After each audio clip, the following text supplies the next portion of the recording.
આપણે તાજેતરમાં એક આપણો જે બનાવ બન્યો એ જે ખરેખર દુર્ભાગ્યપૂર્ણ થયો હતો, એના ભાગરૂપે આ વખતે વિદ્યાર્થીઓને ઓછામાં ઓછું યુનિવર્સિટી આવવું પડે એટલા માટે અમારી પરીક્ષા વિભાગની ટીમે એકદમ કાર્યરત થઈ અને પ્રોએક્ટિવ થઈને આ વર્ષથી આપણે 4 એવા જુદા જુદા જિલ્લા વાઇઝ, તમે જાણો છો કે આપણો વિસ્તાર જે છે એ પોરબંદરથી લીંબડી અને આ બાજુ દીવથી દ્વારકા એટલી મોટી 5 જિલ્લાની આપણી યુનિવર્સિટી છે.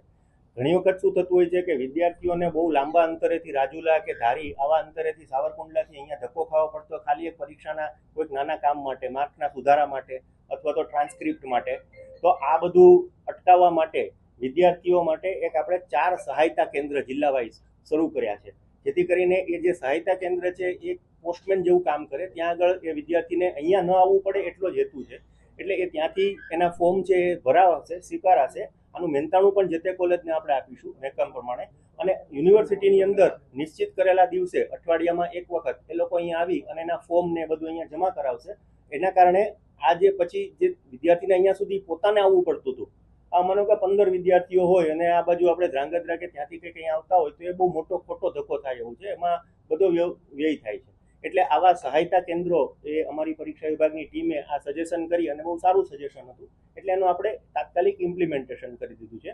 અને એમાં 4 કોલેજના પ્રિન્સિપાલોનો પણ આપણને ખૂબ સારો સહયોગ રહ્યો છે, જેથી કરીને સહાયતા કેન્દ્રો જે છે એમાં જ વિદ્યાર્થી પોતાની ગ્રીવન્સીસ જે કહીએ ને આપણે પરીક્ષાને લગતા એ ત્યાં જમા કરાવે, જેથી કરીને યુનિવર્સિટી સુધી પ્રત્યક્ષ આવવું ન પડે. એટલે આના બીજા બધા પણ ઘણા ફાયદાઓ છે. વિદ્યાર્થીઓ અહીંયા આવે એ તો જ બીજું બધું થતું હોય છે. પણ જાણ છે કોઈ વિદ્યાર્થી નહીં આવતી હોય તો સાથે એના વાલીને પણ આવવું પડતું હોય છે ઘણીવાર, કારણ કે પહોંચવા મોડું થાય તો એને કારણે કુલ મળીને આ એક સુચારું વહીવટ થઈ શકે પરીક્ષાના કામને લગતો, એટલે એ માટે કર્યું છે. આપણે અહીંયા ઈઆરપી સિસ્ટમ ખૂબ સારી છે. ઈઆરપી એટલે જે આપણે ઓનલાઈન પેપરો મોકલીએ છીએ. મોટે ભાગે શું થતું હોય કે બીજી યુનિવર્સિટી ઘણી વખત એવું પણ થતું હોય છે કે પેપરો મોકલવામાં આવે અને પછી એની ત્યાં આગળ પરીક્ષાઓ લેવાય. આપણે અહીંયા જે સિસ્ટમ છે એ કેવી છે કે 1 કલાક પહેલાં જ યુનિક પાસવર્ડ અને યુઝરનેમ પ્રિન્સિપાલને આપણે આપ્યા હોય છે, એમની પાસે પ્રિન્ટિંગની વ્યવસ્થા હોય છે. તો જેથી કરીને આપણે એને 1 કલાક પહેલાં જે પોતે પ્રિન્ટ કાઢી સાથે સાથે આપણને કેટલા વાગે એમણે ખોલ્યું એ પણ ડાઉનલોડ કર્યું પેપર, એનો પણ આપણને અંદાજ આવે છે. એટલે આમ તમે જુઓ તો પેપર ફૂટવું છે, આ છે જે એ બધી પ્રશ્નો જે છે એ ટોટલી અસ્થાને થઈ જાય છે અત્યારની સિસ્ટમ પ્રમાણે આપણી.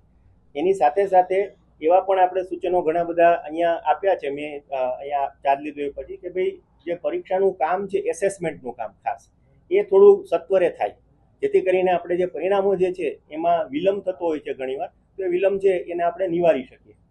બરાબર, એટલે આવી સિસ્ટમ છે.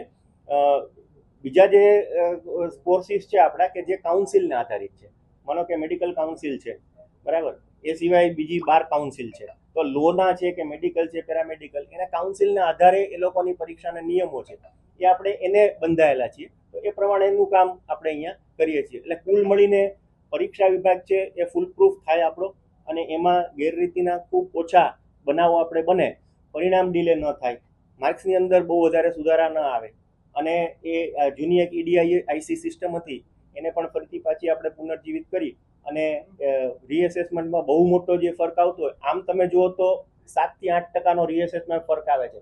એ તો હ્યુમન એરર કહેવાય.